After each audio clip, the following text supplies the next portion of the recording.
The title is Monstre Sacré, and it was coined by a great poet and movie director, playwright of the early 20th century, Jean Cocteau, and it literally means a holy terror or a holy monster.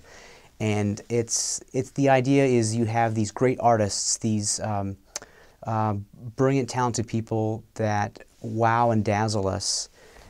And even though their lives, their personal lives, are just awful and offensive, and off stage you don't want to be around them, you forgive them over and over again because you need their art so much. And so I thought that was a really interesting kind of concept, and I wanted to write a piece about it. I didn't really have a particular artist in mind for this, but when I look back on those classical music artists and even the pop artists we have today, you know, in pop singers and opera and whatever, they all often share these same general traits of being really self-absorbed, prone to throwing tantrums, but just absolutely brilliant and wonderful on stage. And so I thought I could just write a piece about one of these monsters, and they share many of the same traits, so I put some of those in this piece.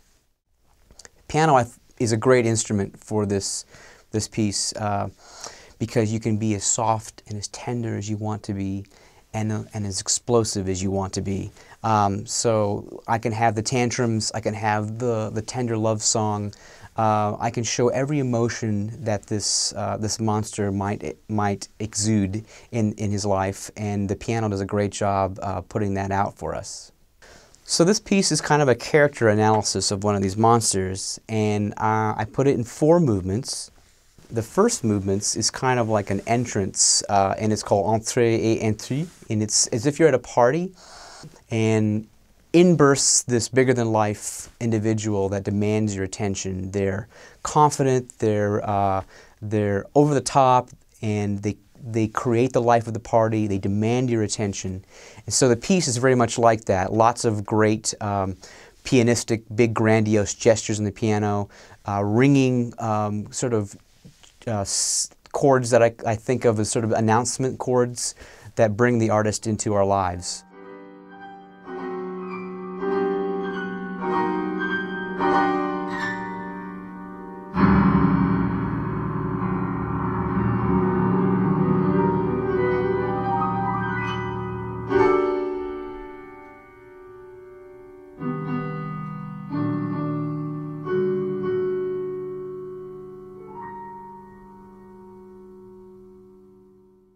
The second movement is Je et Thierry connaissions Libra avec Bach, which is kind of a game on these themes of Bach, these free associations on some Bach themes. And it's like as if I had invited one of these great artists over to my house, and at the piano I asked maybe Glenn Gould to just improvise on 4 or 5 Bach themes for me in a whimsical, fanciful way.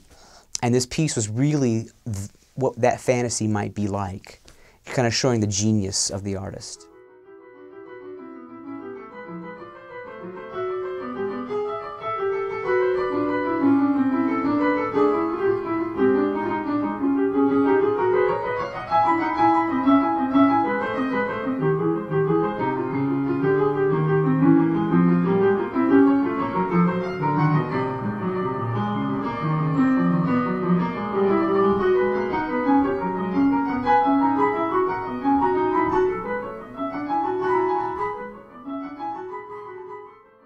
And the third movement is Amour, parfait, and it's a love song. It means perfect love.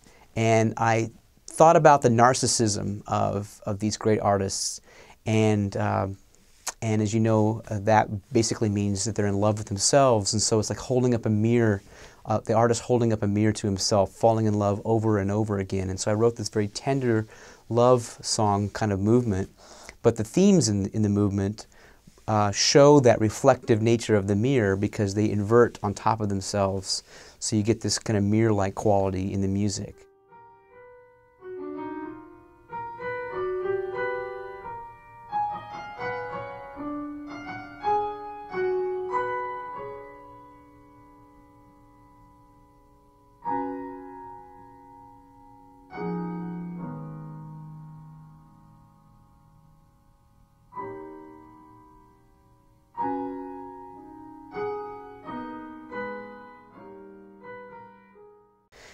And the final movement is Rondo est sorti, le monstre danse, or Rondo and Dance, the monster exits.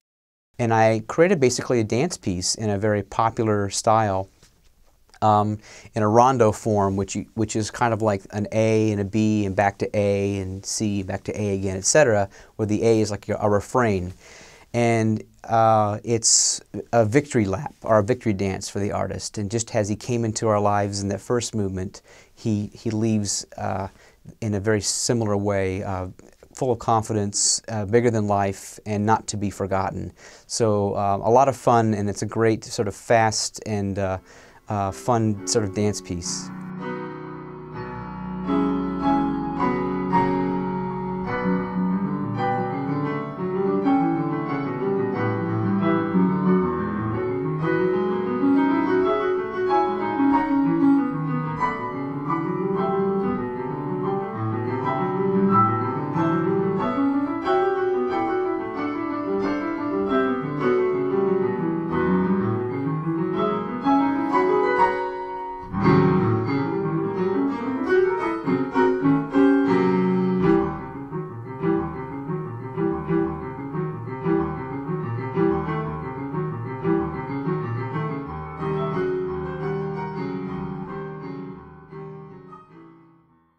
My piece will be premiered on April 2nd in New York on Victoria Bond's Cutting Edge series, April 2nd. So if you just Google my name, Lincoln Hanks, Monstre Sacré, and Cutting Edge or something like that, you'll totally find it.